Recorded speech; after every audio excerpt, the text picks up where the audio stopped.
Hello and welcome to Learning the Law, a podcast about all things legal with a focus on current events, where we try to teach you things in an hour. My name is Ashley, aka Phoenix Nymphy, and my co-host, who is the man of the hour, my husband, Ron.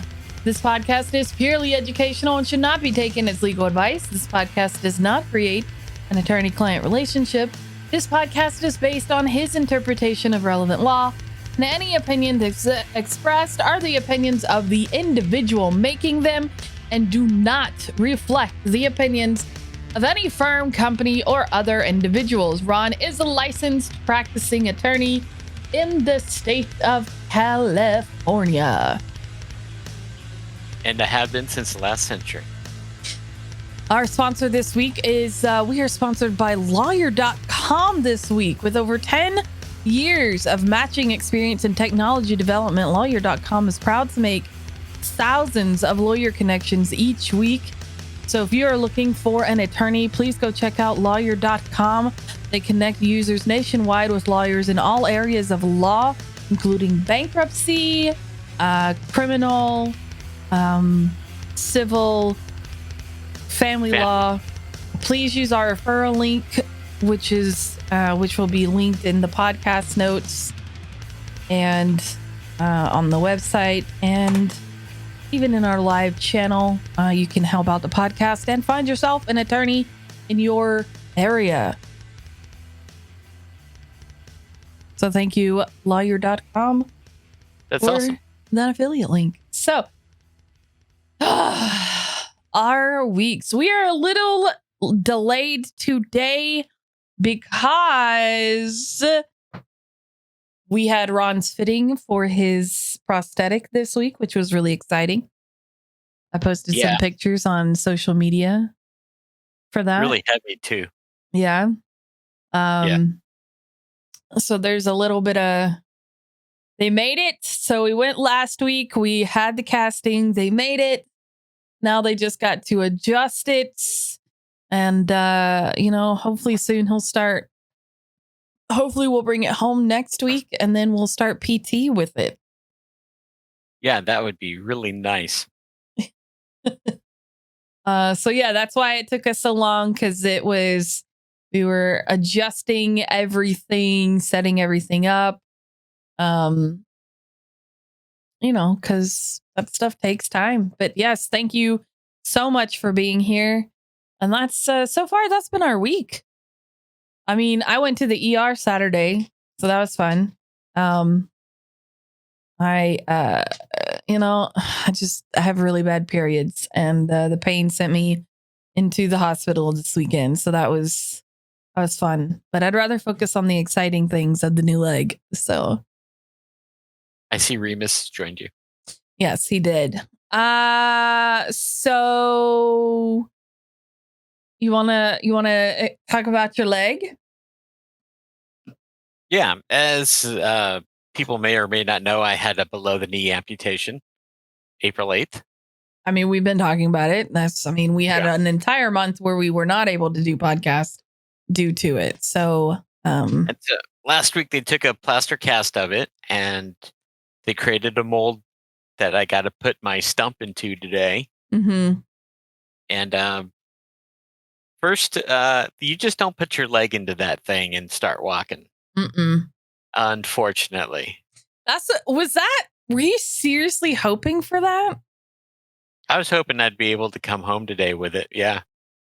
I mean, she told us last week that you would not be bringing it home. I know. I like to push myself. Yeah, well.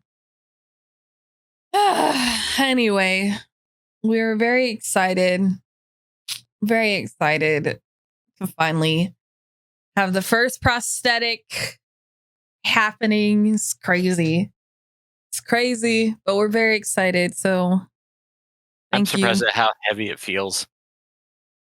Well, she did say it's because you have big feet. Yeah, well. Apparently, the bigger your feet, the heavier your prosthetic will be. Did you feed them before we started? I did. Okay, then he's barking for no reason. Yeah, he has water. So this week, before we get started, we're going to try and wrap up our First Amendment deep dive. We've spent a lot of time on this. This is our 6th episode on this. I think this is a great time. Wrap it up in nice 6, episodes. We need to move on.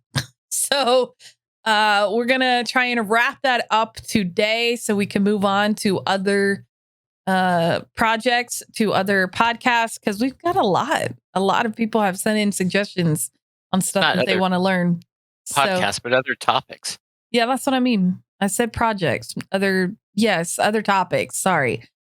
Apologies. But first things first, we did do a podcast a few weeks ago on the Activision Blizzard lawsuit from the California Department of Fair Employment and Housing, which, if I recall correctly, didn't you actually work for them when you were in law school? No, that department is specifically a state department of the state of California. I worked for Fair Housing of Orange County. Oh, so you worked for something similar to the DFEH. Okay. Yeah. Only as far as housing goes, not for employment. Right. So the Department of Fair Employment and Housing, some information came out about Riot Games. They are not suing Riot Games. There's actually already been a lawsuit against Riot Games, and it was actually a class action lawsuit against them, and they settled in 2019 for $10 million. What the Department of Fair Employment and Housing has issued is a request from the DOJ to order Riot Games to issue a corrective notice, because what they noticed in their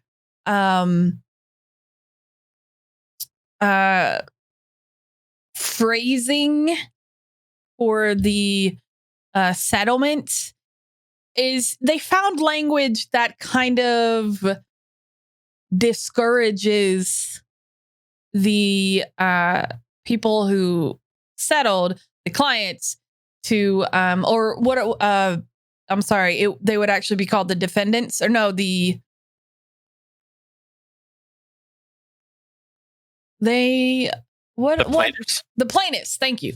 I'm trying to use the right terminology. Thank you. So I haven't had my weed today. All right. So my brain's kind of funky. So anyway, the plaintiffs, which are the employees who filed the class action, in the settlement papers, there's language that suggests that the plaintiffs cannot talk to government employees. And that's a no-no. Regardless of NDA, you should be allowed to talk to government employees and agencies. And so the courts have granted the request. However, Riot Games has not issued that corrective notice. So that's what they're talking about right now. It's been 2 months since they issued this. And I don't know, I haven't found any information as to how long they have to issue that corrective notice. But I do know if they don't issue the corrective notice, they will be fined, because the courts have told them to do this. So Riot Games is a little, and so these, just as a reminder, these lawsuits, they are not new. And they are not going to stop, because it's just the fact that the state of California is now involved in these lawsuits, which doesn't look good for these companies. That fine will probably be a daily fine until they actually issue it. Yep. Oh, wow. Well, so if they issue a fine, would it backtrack to would it include the 2 months they haven't so far? Generally not. Oh, so it's day of fine and continuing forward. Yeah. Interesting. I think they should say, it's taking you 2 months. You know what? You also got to pay for those days of not issuing it. But whatever. Anyway, so for anyone who's a little confused on that, Riot Games, The Verge actually has an article that's very concise and explanatory on it. So I will actually post the link to that in chats. And of course, all of these will be available in the show notes on the website tomorrow. Now, Riot Games does League of Legends, right? I don't know. Is Riot Games the ones who does League of Legends? Because if they are, that's not surprising. Yes. Yes. They are, babe. Good call on that one. I don't pay attention to League of Legends because it's so toxic. It is known to be the most toxic game ever. That and CSGO. So well, they got 2,500 employees there. Yeah. Not surprising. So Riot Games, and they settled their case. So, and Valorant. Yeah. Which is really hot right now. That just goes to show that Riot Games has better legal advisors than Blizzard. Oh, because they settled? Yeah.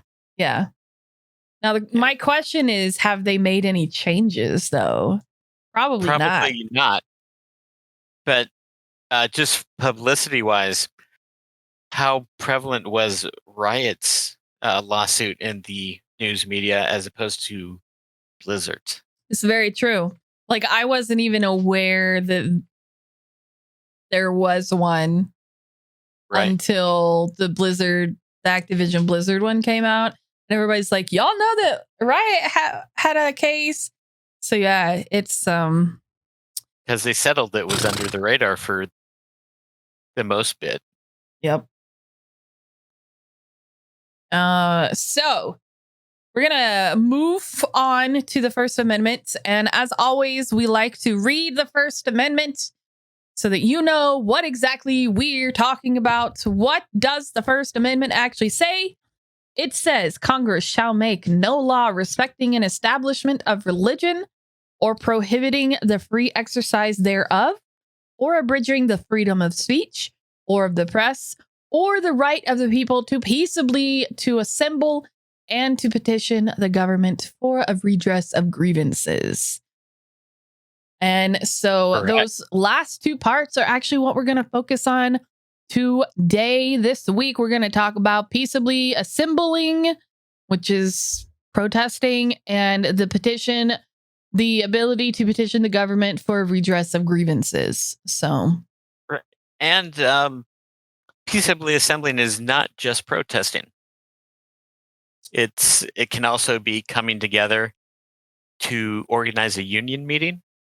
Oh, okay. Yeah. Or having a political just meeting in somebody's house. It doesn't have to be a demonstration or a march or a rally. Oh, okay. Okay. Yeah. Okay. Now, some people put these together as one right, but I do have to tell everyone after the assemble portion of the clause, there is a comma, and these are two distinct separate rights. The way it is written. Okay. And both of these rights have been at the heart of controversies for much of our country's history, from the picketing strikers in the 30s, civil rights sit-ins in the 60s, Black Lives Matter protests currently. Yeah. KKK rallies in the 20s, and you can go on. Okay. And it's the right to gather with others. It's just not limited to political things, like I said before. It can go so far as simply hanging out with friends in public. For example, in LA, there was a law that prohibited gang members from associating with other gang members, whether or not they had been convicted of any crimes. That kind of goes directly against the First Amendment. Yeah. That is like, really? They had to back off of that. Wow. For that reason. Now, if they were gang members that were convicted of felonies, and part of their probation was they could not associate with other felons, that can be prohibited because there is a distinct safety reason that is in the government's and society's interest to stop that assembly. So it's not absolute, this right. There are limitations to it. Right. As with everything. Right. And the right is not just to the assembly itself. It's all the preparatory activity leading up to the assembly. Meaning? Planning, getting the permits if required, scoping out the location.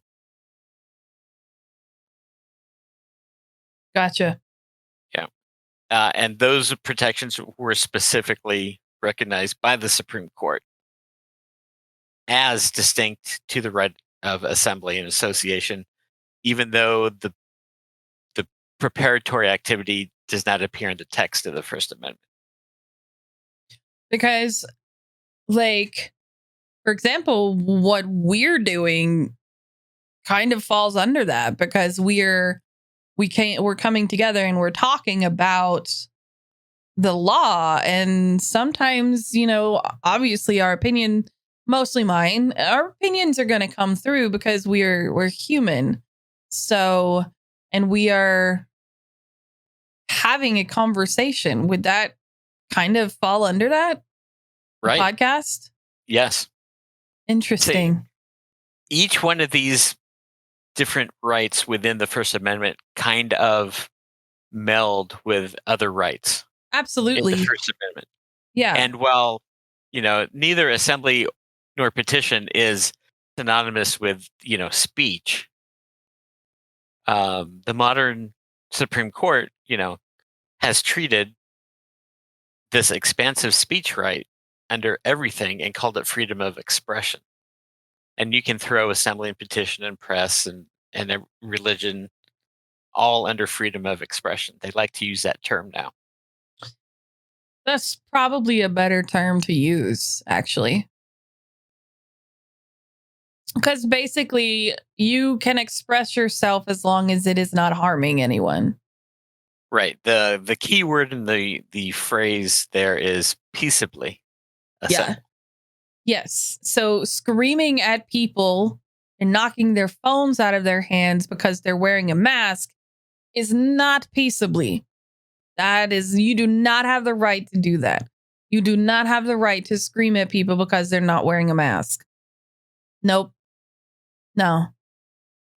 Because it's not peaceful. Back up. And yeah. One of the first cases that came before the Supreme Court took about 100 years for it to appear. It was during the centennial year of our country, 1876, in a case called United States v. Crick, Shanks, which is not Hermione's cat. What? Yeah, that was just the name of the guy. And in that case, it's spelled way different. I know.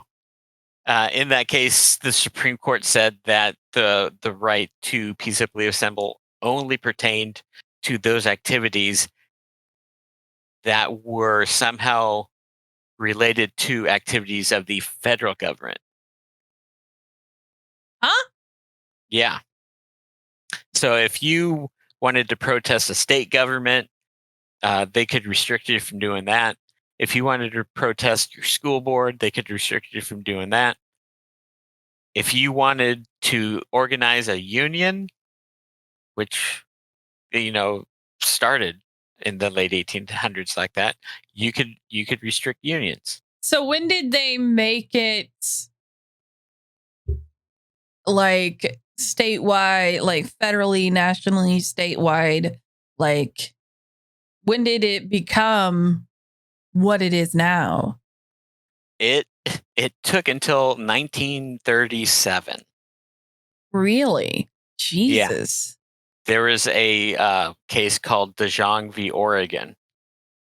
And in that case, the Supreme Court said, this goes beyond federal government. It goes to the states as well. And your right to peaceably assemble is equal to the right of free speech and free press and is equally as fundamental.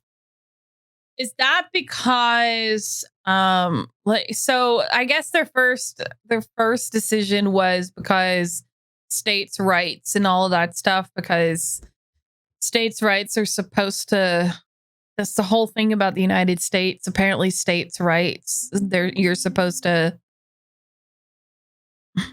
Well,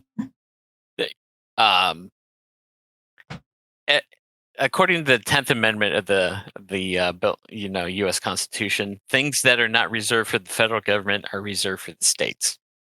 Right. Okay, and that's where states' rights comes in. You hear it a lot in the press, but you don't see it a lot in the courts. What? State right arguments. Oh. Because I mean, in reality, the federal government trumps state rights. Sorry. Federal government and the federal law does trump state law. Yeah. And I won't go into Texas, but I have a feeling that the federal government's going to have to step in for Texas and Florida before the entire states just die out. Yeah. We'll get to that at the end of this portion. Okay, cool. Because awesome. I'm sure. Yeah. I'm sure it'll. There hasn't been any real activity of the right to assemble in the courts. Yeah. Until the pandemic hit. Well, I don't want to go too fast then. Yeah, no problem. So, sorry, I was just trying to move you on. Yeah, after the 37 decisions that said, it pertains to the states, a couple of years later, they said that you can't have an uncontrolled discretion in a city official to deny permits. Meaning even the city can't go, no. Yeah, even the city can't do it. Okay. Right. We're not going to let you have your peaceful assembly in our park. Right. Like they have to allow it. Right. And that's generally a result of my minority groups and unpopular political groups wanting to stage rallies. And some city officials saying, I'm not going to let you have your permit. Right. And then the very next year, 1940, the Supreme Court says, well, you can't break up a gathering that has turned violent or has a clear and present danger of being violent. I mean, well, the reason why it turns violent is because the cops show up. But that majority of the time, that's true. But sometimes counter protesters show up. Yeah. Then it turns violent, and then the cops get in between the two, and then all chaos breaks out. Yeah. So, and most recently, there's been a wave of anti-protest legislation. Yep. You can't block traffic even temporarily. You can't limit roadways. You can't stand by the street. Um, Which if is the you whole hit point of a protest, is to disrupt stuff, for the record. Like, because the thing about the protest is you're trying to get people to notice. You're trying to get people to notice what you're trying to say, because usually people who are protesting are oppressed people. They are marginalized communities. We walked down the streets of Peachtree. Like, we walked straight down the main street in Atlanta, and people were pissed about the traffic. And until I think you're crazy when you go out on the highway because the speeds are a lot higher. You're crazy if you do that. And I know that there are protesters who do that on highways, which I think is insane. But like on surface streets, especially during high traffic, it's the perfect time because you're disrupting traffic. Yeah, people are going to be pissed. I used to be like, oh, that's not going to do anything. All you're doing is pissing people off. But those people who are pissed off will then go home and go, why were these people protesting? And then they'll go see why they're protesting. And then they'll be like, they'll either go, well, screw them. They just made my day worse. Or they'll go, all right, I get it. You got a point there. Right? Like that's the point of protesting. That is the point. It is to disrupt and show how your life is affected by this. It is to affect your life. It is that is how you bring awareness to situations. When people, you have to throw it in their faces. And that is what protesting does, is throwing it in your face. So this anti-protest legislation basically defeats the purpose of protesting, because they're not allowing you to put it in people's faces. Like, anybody can stand in a park and scream.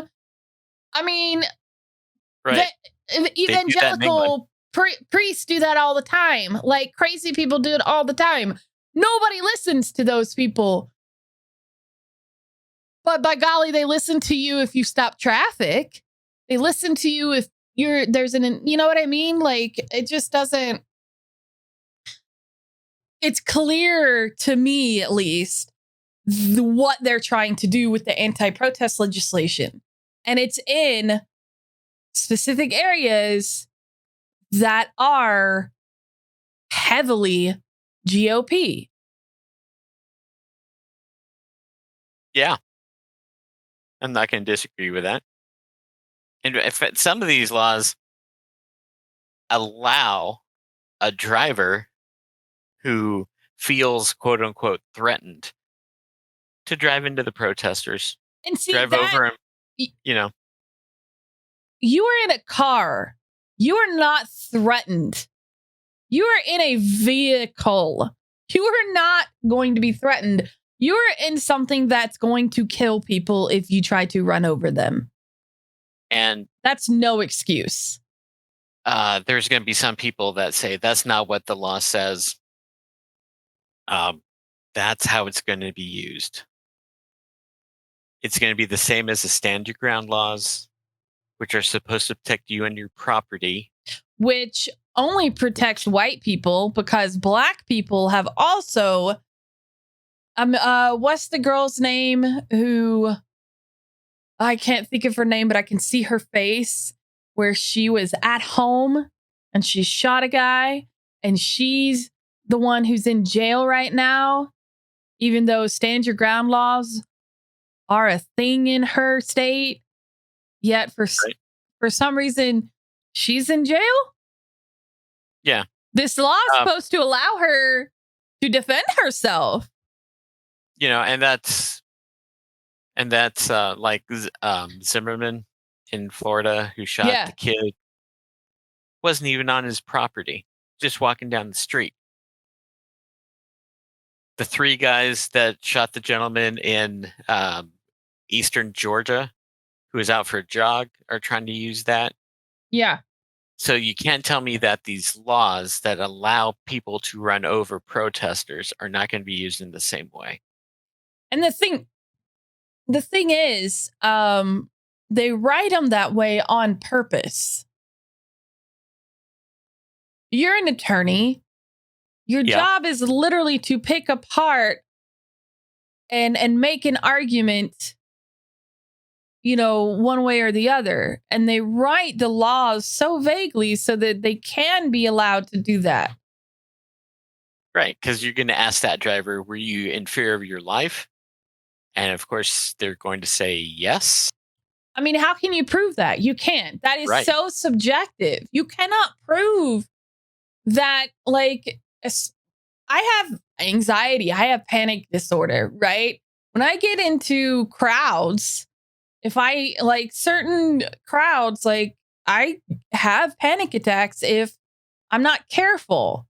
So yeah, people can feel a fear for their life. It's totally a legitimate thing if you're at a, protest or anything like that. Like, it's not an uncommon thing. But how can you prove or disprove what someone feels in the moment? You can't. Correct. There's literally no way to do it. It is truly subjective. The only way you can prove or disprove that's the way they feel is if they go on to text friends that like and say things like ha ha ha, I ran over 12 people today. Like, and then the insurrectionist in January 6th. They are, bragging about being there. Yeah. One of them stole Nancy Pelosi's podium. But, then you have their defenders say, no, they're just like tourists. No, they weren't. No. So and I know that,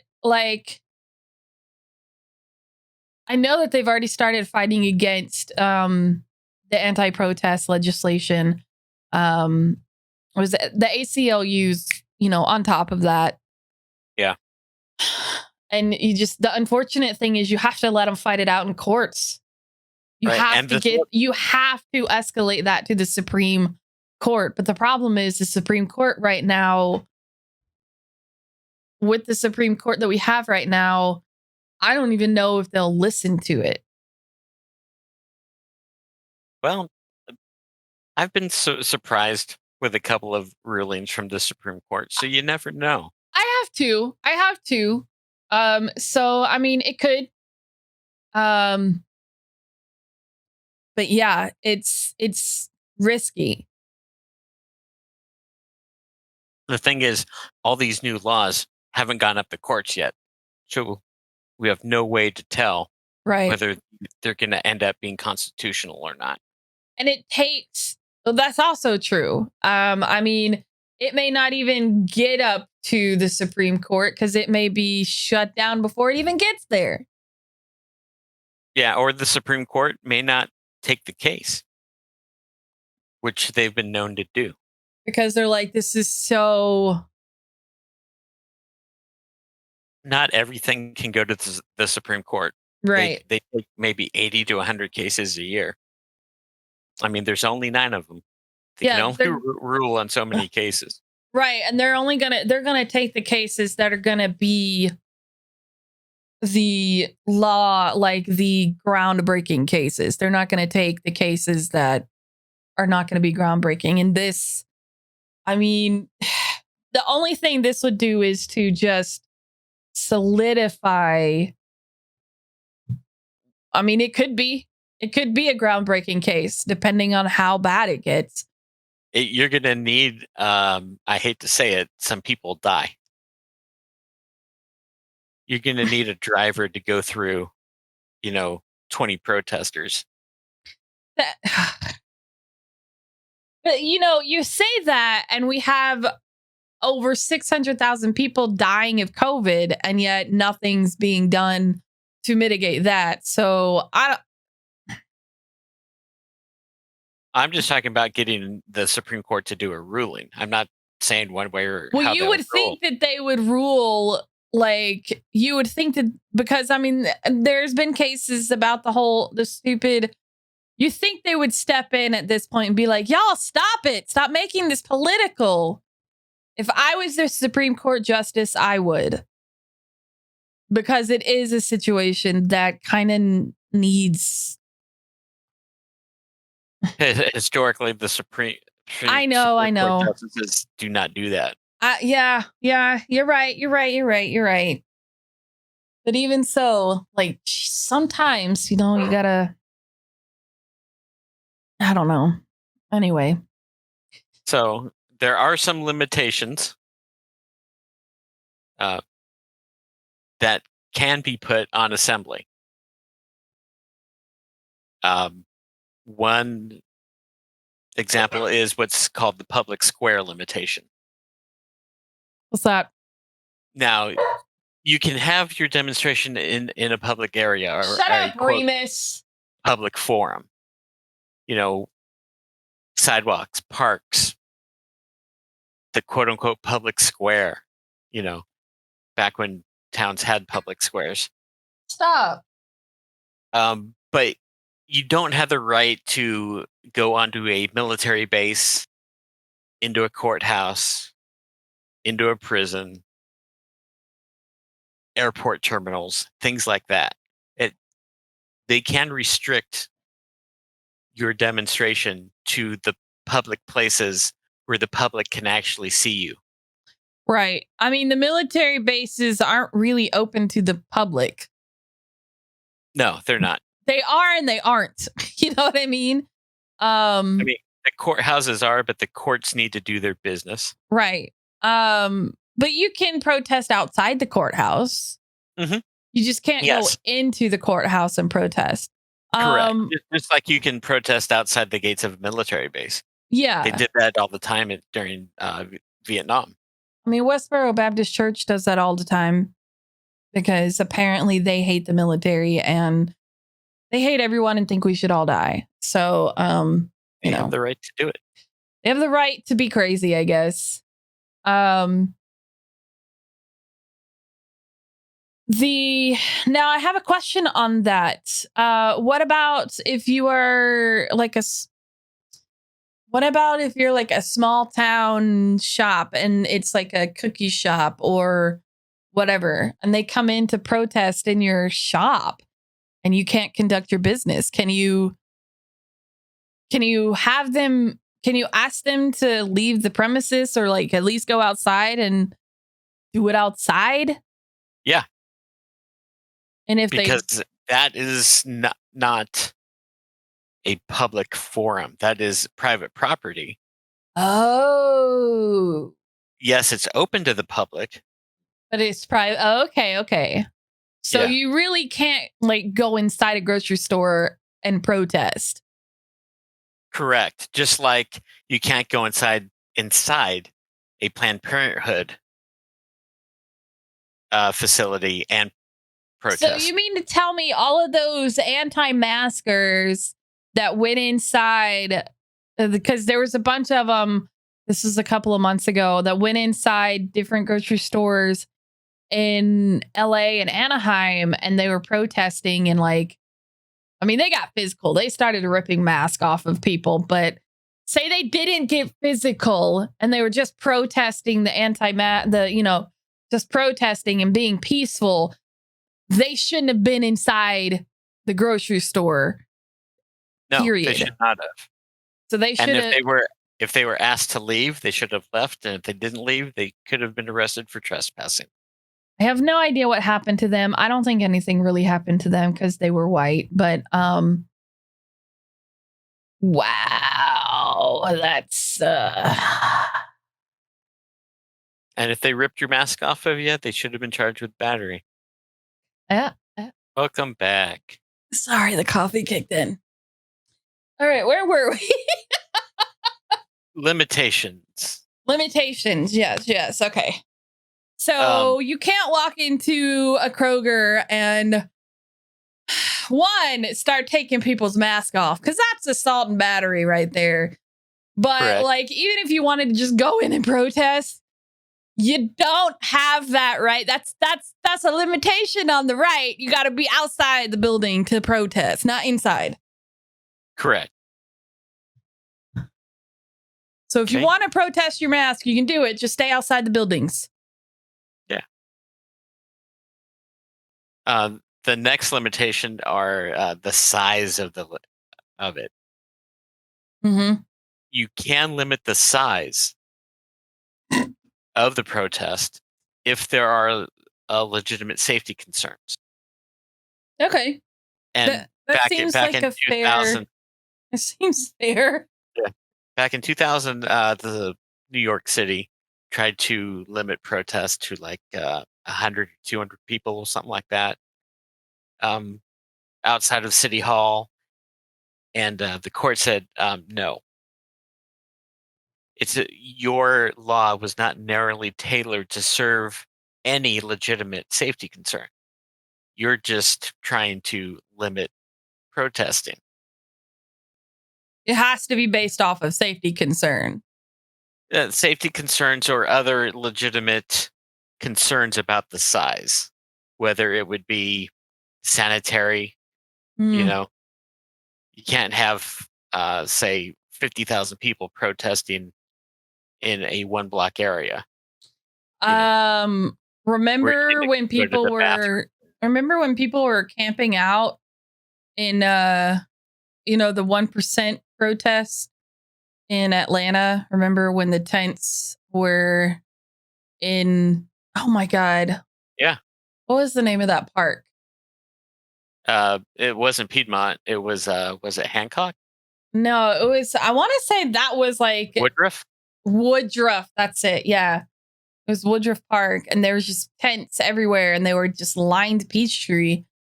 And they eventually kicked them out. And I wonder if that's why they eventually removed the tents and stuff, because some were homeless, kind of inching their ways in, but a lot of them were protesters, and they were staying there to prove a point. Right. And there was one bathroom in that park. Yeah, one public bathroom. Yeah. Yeah. And so, it's legitimate then to reduce the size of a demonstration. I just remember going to school during that, and it was insane. It was insane. There were so many people.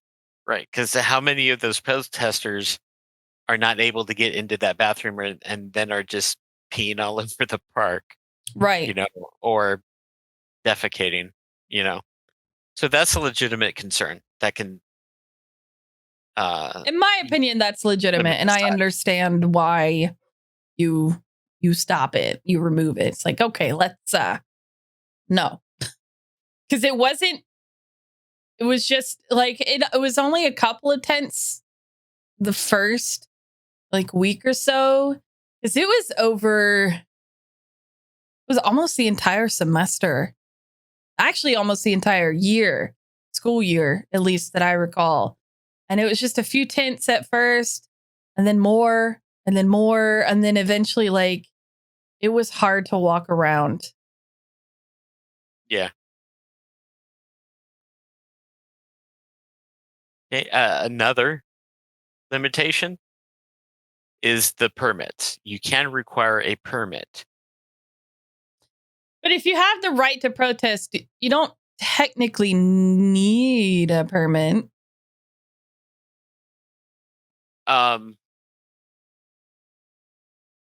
They can't restrict you from getting the permit. They can't charge a higher fee. They can't make it impossible for you to get a permit. Mm-hmm. But they can, Forsyth v. Georgia versus the nationalist movement, they can require a permit. Oh, so we've actually been wrong. on that this whole time. Correct.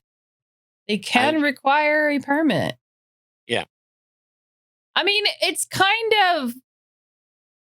Yeah, for demonstrations, parades, street festivals, large gatherings. It's just kind of, it's more like a heads up, like, hey, we're going to be protesting, just be aware. Right.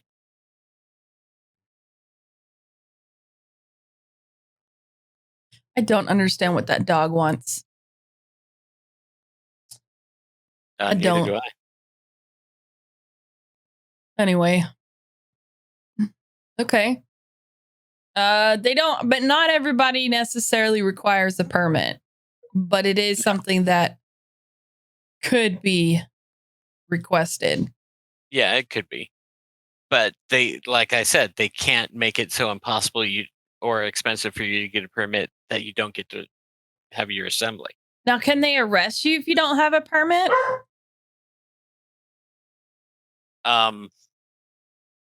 They may be able to arrest the organizers or issue tickets, but they can break up an assembly if there isn't a permit for it. They can or they can't?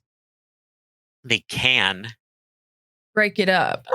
Yeah, they say you need to go. You don't have a permit. Remus. And so they can break it up. If you don't leave, then you're probably going to be arrested. Whether or not you can fight it. Right. I mean, how many times was Martin Luther King Jr. arrested? I mean, it's going to happen during protests. People will get arrested. It's part of it. Right. Another thing they can do is they can put a curfew. And that's generally for safety reasons. But it has to be like it has to be a nighttime curfew. And it has to be like a state of emergency. Like, They can't just go, we're declaring a state of emergency. Y'all can do this now. Like, it has to be legitimate concerns. Correct. Like when they put in the state of emergency curfew during several times during the Floyd trial. Because, for obvious reasons. Because if that had gone a different way, that would not have been pretty. No, it would not have. I mean, think about the 92 riots in LA. Yeah. When the Rodney King verdict came through and the 4 officers got off. That is what sparked those riots. And that rioting lasted, I believe, for a couple of weeks. Yeah. I had to send a driver into the riot zone to pick up parts for auto places. Oh, God. Yeah. He wasn't happy to go, but that's scary. I give him credit. Andy went. Nothing happened to him. So buffer zones. Yeah, and then the last is buffer zones. If your demonstration would violate somebody's privacy or medical rights, they can order you to do it so many feet away. Like at a funeral. Yeah. At an abortion clinic. They're not allowed to come into your funeral ceremony and demonstrate. They're not allowed to accompany you. That's just disrespectful. Protesting somebody's funeral. That's just disrespectful. I'm sorry. Yeah. But it is. they're not allowed to walk with you into, up to the entrance of the abortion clinic, spouting whatever they're protesting you and yelling at you. That's Not allowed to do also it. that's also disrespectful because you have no idea what that woman is dealing with when she goes into that clinic. Like, you just people who protest and like get up, people who protest abortion clinics and get up in clients' faces, get up in those women's faces are awful people. You are a horrible person if you go to a place and protest people who are already in a vulnerable spot. You are garbage. You are garbage. That's all I'm going to say about that. Okay. You garbage. And last but not least, we come to the current situation. This isn't a specific limitation, but in an effort to mitigate infection and hospitalization rates with the COVID-19 pandemic, numerous public officials have issued emergency orders limiting the size of public gatherings and closures or restrictions on businesses. Which I think is fair. I mean, and if you look at the protesters, the BLM protesters last year during all of it, they all had masks on. Most of them have their mask on. The anti-protesters don't. But I can attest that at least in my experience, the BLM protesters that I've seen have actually done the practices that have been requested of them to help mitigate the pandemic, because we are in the middle of a pandemic. It's not over. Whether or not people are telling you, it's not over. People are still dying from it. And if they're surviving, they're generally on an oxygen tank for the rest of their life. It's we're in the middle of it. So please, if you are going to protest, please remember to take into account,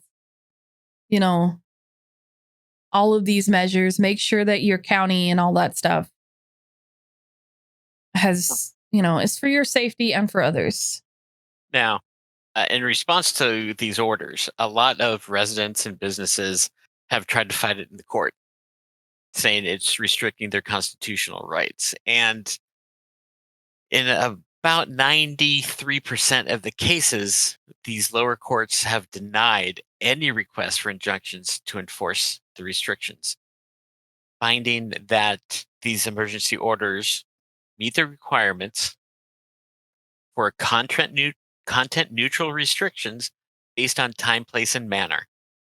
Yeah. The couple, I'm not going to say a couple, the few cases where the restrictions have been lifted were in reference to churches. Okay. They were not based on the right to assemble, though. It was based on religious freedom. Oh. Yeah. So that one. Gotcha. Yeah. You can't take that church gathering and give yourself the right to gather peacefully, just like the church. The church Gotcha. has that religion, whereas, it's a little bit different because it's a religion versus a protest. Right. Yeah. Although I still think churches should fall under the mask mandates, but we're not here to discuss my opinion on these things. I think if it goes up, because, these haven't reached the Supreme Court yet either. You have to look at a time when another pandemic was running through the U.S. The Spanish flu? Spanish flu, typhoid, and good old Typhoid Mary.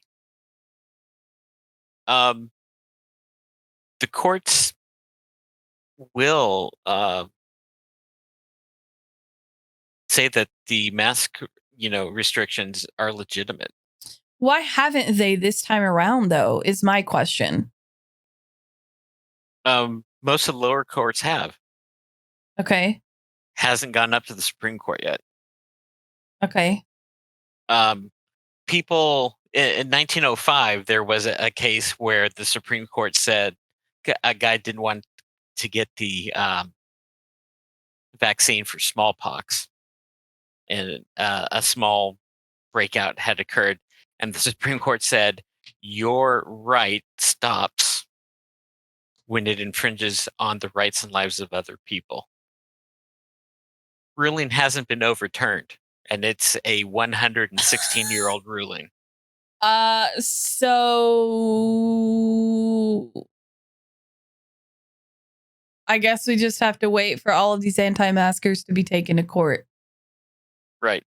Jesus Christ, that's never going to happen.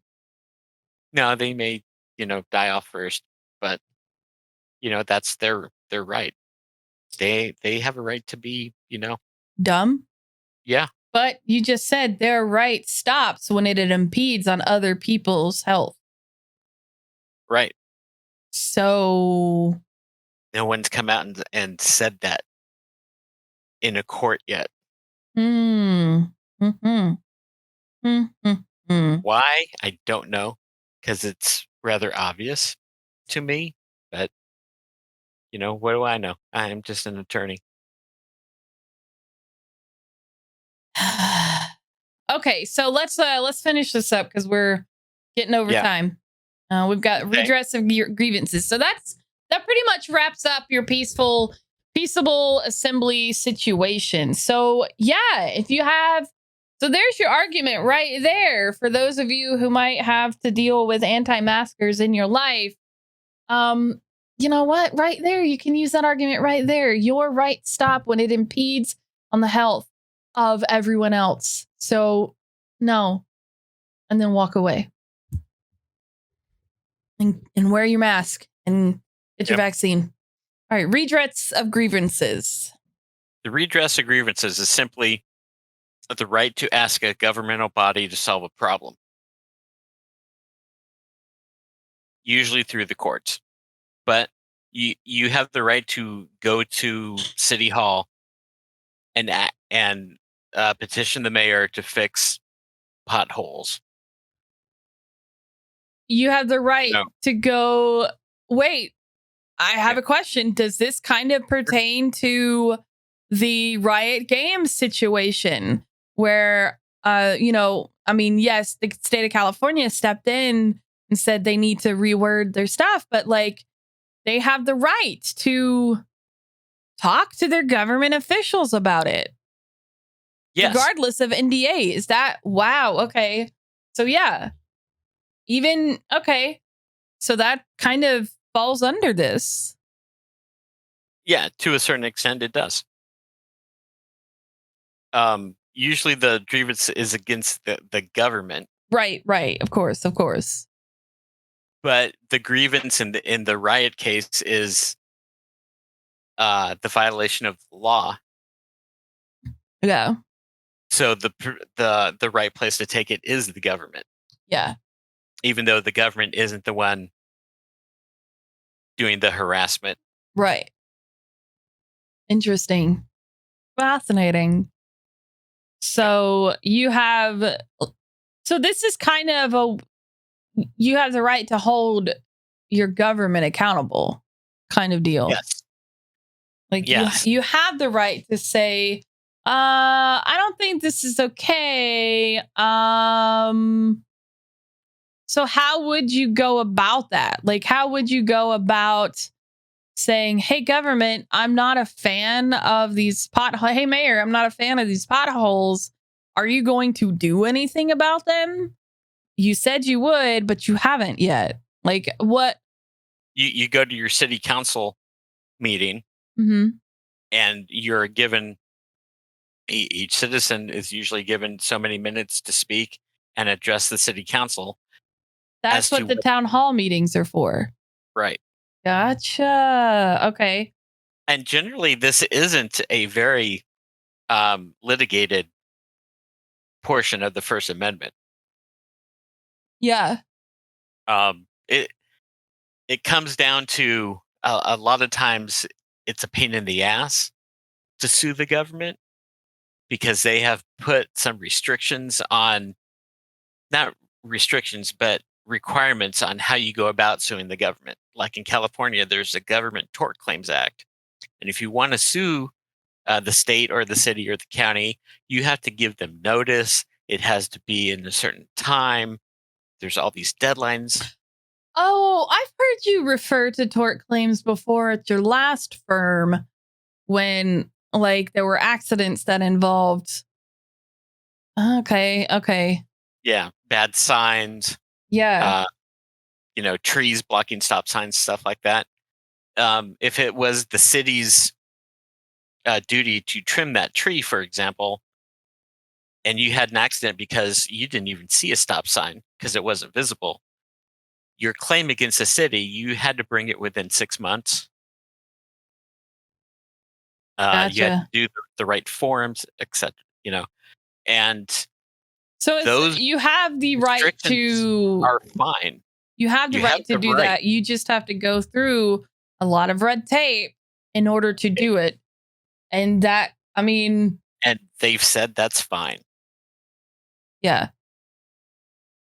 And another way you can redress your grievance is to lobby your elected official. Unfortunately, not everybody has the money to lobby their situation. So there's been a lot of things saying that you need to restrict the lobbyists. Yeah. You have to get around the redress of grievances to do it. Because they have that right. Just because they have more money, that's just a fact of life. That sucks, but that sucks. Wow. Yeah. And then the last portion, the place where this is litigated the most, is you have what's called sovereign immunity. And that's when the government says you can't sue us because we're the government. Okay. And that totally goes against the redress of grievances clause. But there are certain situations where you cannot sue the government. Okay. And those generally fall under national security. Oh, okay. So, yeah. And so, generally speaking, your average everyday American is not going to deal with that.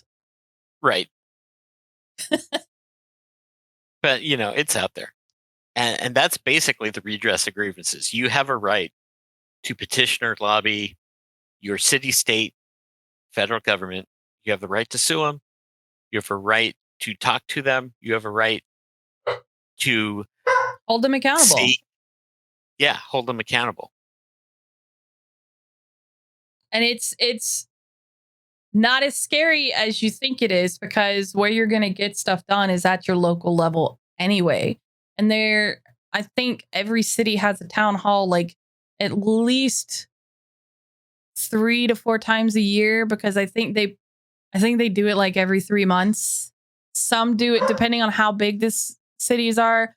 Some do it more often. Some do it less. You just have to see what your some city councils meet every week. This is true. Yeah. I think Smyrna's did actually met every week. Lived in Smyrna. You go down to the city hall where they conduct the meeting, and you sit and you wait for your name to be called, and you can get up there and you can talk.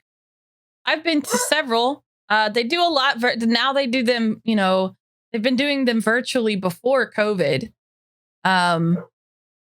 Because I went to a lot for Atlanta, even though like I couldn't speak for Atlanta, but I went to a lot of Atlantas because, that's where I spent a lot of my time. But yeah, it's anyway, our dog is screaming at us and I want to go deal with him. So let's wrap this up because he's starting to bother me. He's starting to annoy me with his barking. Okay. Well, we are done. So anything else you want to say before we close this out? Dead blame dog? No, I think we've covered a lot of the First Amendment, and I just encourage people to go out and research these issues on your own. Always, of course, always. But yeah, that took us 6 episodes just on the First Amendment. So we hope you enjoyed this mini series. I don't know what we're going to do next week. We might do something easy next week where, it doesn't require, a whole lot of thought process. Who knows? It's just been a lot. This has been a lot. It's been a lot of work. And we got a lot of really cool ideas for other topics. So we'll see. And of course, send your topics in. Send your questions in. Yes, definitely. Thank you so much for listening to Learning the Law. If you liked this podcast and want to hear more, don't forget to like, subscribe, follow, and share in all your favorite places. You can find it hosted live on Twitch at twitch.tv/PhoenixNymphy every Tuesday at 6 p.m. Pacific. Use the hashtag Learning the Law on social media to follow. And you can find Ron on Twitter at Necrokijo. That's NECROKIJO. And me, Ashley, at Phoenix Nymphy. If you have any questions, please tweet, comment, or email us at 2LazyDogsMedia. I have the hiccups apparently. That's 2LazyDogsMedia@gmail.com. And you can find all the podcast notes on the website, which is 2LazyDogs.site, because I couldn't get .com. So it's 2LazyDogs.site. This has been a 2 Lazy Dogs production. Bye.